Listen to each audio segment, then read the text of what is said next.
Hello everyone, my name is Rachel. Welcome back to my channel. Today we are here to mourn, but more importantly, we are here to celebrate an iconic member of the romance community who has decided to step away from writing. They ask you how you are, you just have to say that you're fine when you're not really fine, but you just can't get into it because they would never understand. But in all seriousness, as you can tell from this thumbnail and title, we're talking about Jessa Kane today. If you didn't know, I have been a huge fan of Jessa Kane for years.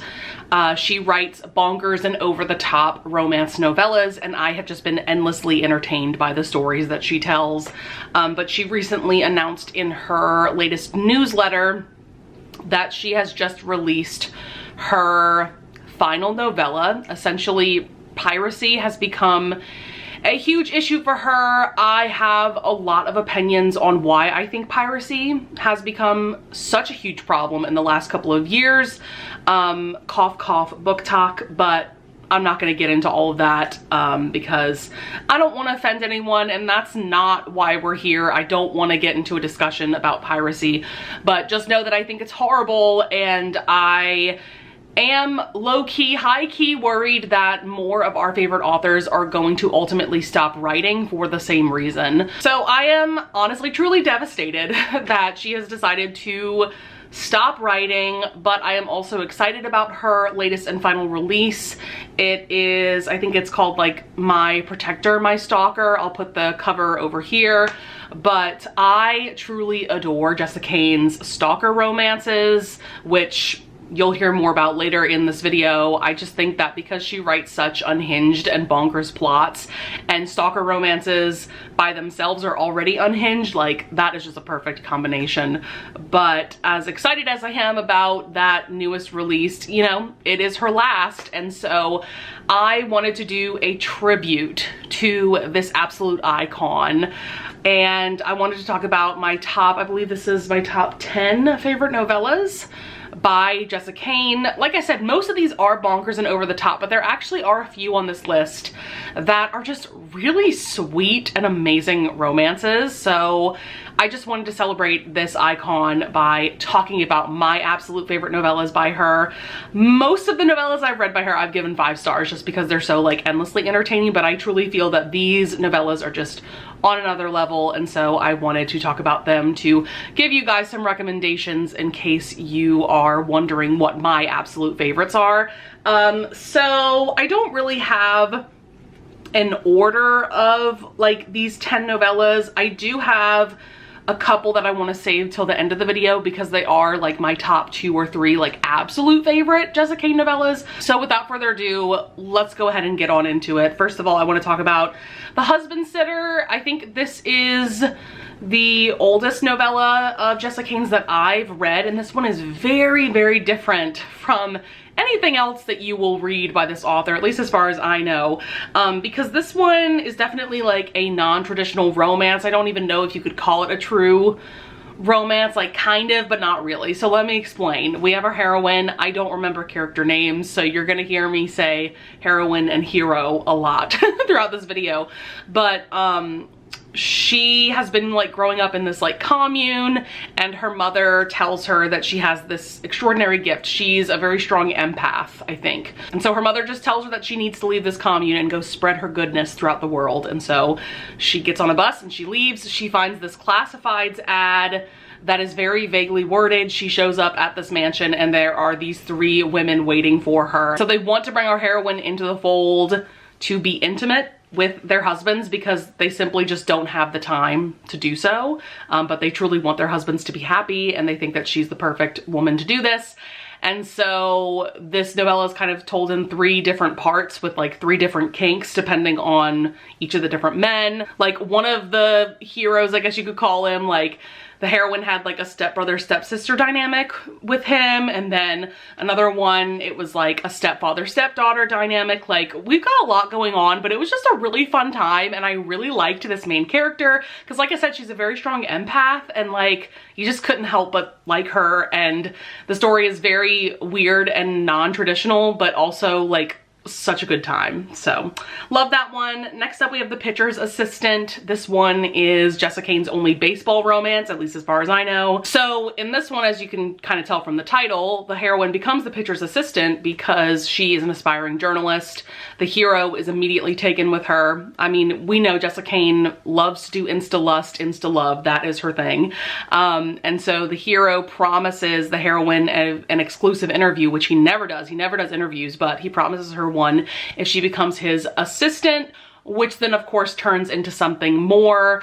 And this was just a fun time. Lots of daddy kink. Something to know about Jessa Kane is that most of her novellas have daddy kink. So just know that not all of her novellas have that, but most of them do. Yeah, and this was just fun. I remember there being a really fun hot tub scene. That's what really stands out about this novella. Next up we have An Angel for the Devil. This one, another bonkers plot. We have our heroine, and her family are gonna be evicted soon from their apartment. They are really struggling to make ends meet.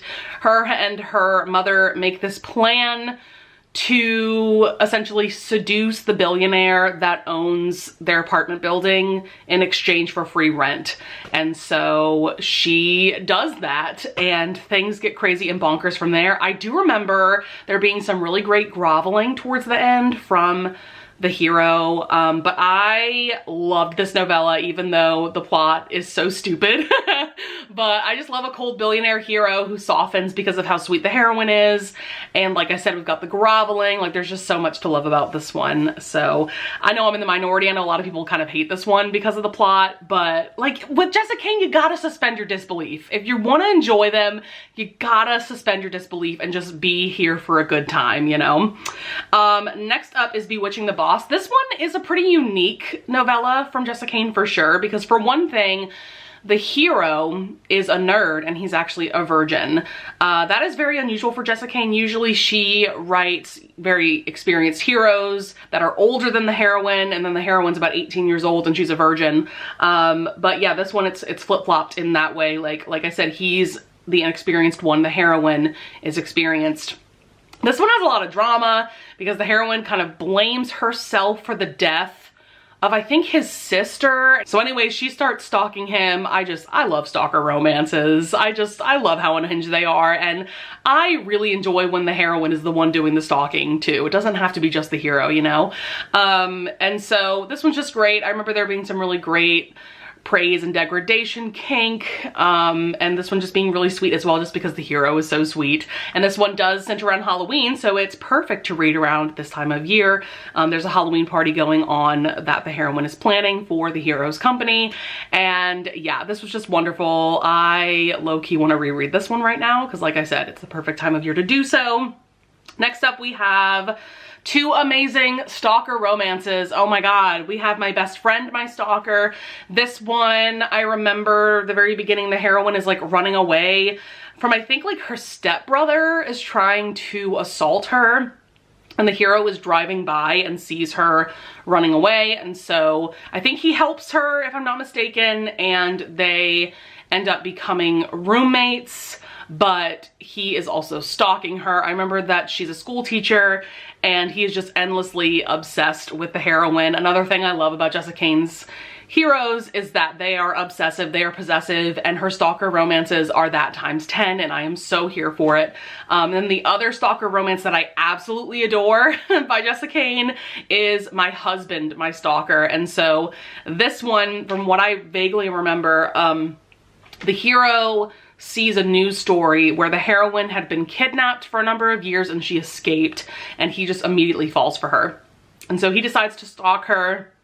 I think he like moves to her neighborhood to try to bump into her, and he pretends to be someone he's not. I think he pretends to be like an insurance salesman, someone very boring, very normal. Meanwhile, I think he's a bounty hunter, and so he worms his way into her heart, into her life, and they get married. And then after they get married is when she realizes how bonkers and unhinged this man is, and it was amazing. Something that stood out to me about this one is that, like, even though the hero is crazy pretty much. He does like endlessly support her like career aspirations. He doesn't want to control her. He just truly supports her in every way. And I also love that a lot of Jessa Kane's Stalker romances, like the couples are so obsessed with each other that they don't want to have kids. I love that because I personally don't want to have kids. So like I love when there's that kind of HEA going on in these romances. So now we're getting to what I would consider to be my top 4 Jessa Kane novellas, though that's really hard to differentiate because like I said, I truly love all of these pretty equally, except for there's definitely 2 of these that are like a top 2 for sure. But another one that I love is Husky. This is one of her big boy romances, meaning that the heroes are plus size, they're larger men. So this one's really adorable and fun because our heroine has recently won this Project Runway-esque TV show. She's a fashion designer, and so now she is finally launching her own line, and specifically for male models, and she is finding that she is just so blocked. Like she cannot come up with new ideas, and she decides to go to this bar to just kind of unwind, and she ends up meeting the bartender, and she finds that she is like endlessly inspired just looking at this man, and mainly because he's larger. And so she's coming up with these ideas of clothing that would be flattering on a larger man. And so they start talking and falling for each other. This one is just really adorable and sweet. It's really great to see, you know, a softer hero from Jessa Kane, because like I've already said, most of her heroes are just like bonkers and unhinged. And so it's nice to see, you know, a sweeter hero from her. And then the last 3 novellas that I have to mention are 3 of Jessa Kane's new adult romances, meaning that both characters are about 18, 19, maybe 20 years old. You know, I think that Jessa Kane truly shines when it comes to new adult romances because people that are like 18, 19 years old, you know, they have heightened emotions. There's a lot of drama in their lives. And Jessa Kane already writes heightened dramatic stories. So I don't know what it is, but when you have Jessa Kane writing stories about, you know, 18, 19-year-olds, it's just like the perfect combination of everything that I love about her and her stories. So first up, I'm gonna bring up Making Their Vows. This is actually the first novella in a little duet, which is interesting. She wrote a second novella about this same exact couple. I think it's called Renewing Their Vows, and it has a blue cover. But that one you could only get, at least when it first came out, you could only get it if you signed up for her newsletter. I don't know if that's still the case. It might be. So I'm sure you can still sign up for her newsletter and get access to it. Though I don't think that that second novella was like 1,000,000% necessary to read. But this first one, oh my God, this had all like the Romeo and Juliet star-crossed lovers vibes that you could ever want. We have our hero who's an underground fighter. He's doing this to support himself and his sister because they're basically on their own. Then we have our heroine who is coming from a very wealthy family, and her friends one night go to this underground fighting club. She doesn't really want to be there, but one of her friends is an idiot and wants to like enter a fight, and he gets his ass beat by the hero. But it's just one of those instances where the hero and heroine make eye contact and it's just like instant love. And I know that sounds so ridiculous, but like, I don't know, something about the way that Jessa Kane writes it, it just works, and it's so good. So highly recommend this one. And then my top 2, my absolute top 2 favorite novellas by Jessa Kane. The first one being Breaking the Bully. I've actually read this one twice. This is the only novella so far of Jessa Kane's that I have reread at this point, though I am planning on rereading all of these at some point in the near future. This one, in my opinion, is one of Jessa Kane's most tame romances. It's not quite as like bonkers and unhinged as some of her other ones. It's still dramatic, and you know, there's heightened emotions because these are 18-year-olds that we're talking about, but to me it's definitely an overall like sweeter romance, not as crazy. But this one is a bully romance, as you could tell from the title. And so when the hero and heroine are 16, they meet for the first time, they have this instant connection. But the heroine's father is incredibly abusive, both emotionally and physically.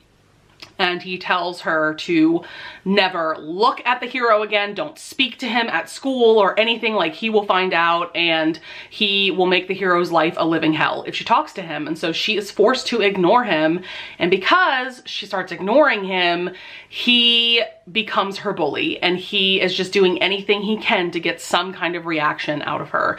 And so this novella, you guys, has some of the best groveling ever, because when the hero realizes why she's been ignoring him, like, oh my god, it's amazing, it's incredible. Like I said, this is definitely one of her softer, sweeter romances, but there was even some like role play going on between the two of them. There's a lot that I can vividly remember about this novella because I've read it twice, but yeah, it's just, oh, it's so good. Definitely a top tier bully romance. I didn't know that I enjoyed that trope until I read this novella. And then my top favorite novella has to be Hefty. Oh my god. This is next level. I need to reread this soon. This one is about Zach and Jill, I believe their names are. They're both 18, seniors in high school, and she's a cheerleader. He's on the football team. They both feel unworthy of each other, but they can't help but fall for each other. It's like a childhood friends to lovers vibe. The sweetest romance that Jessa Kane has ever written.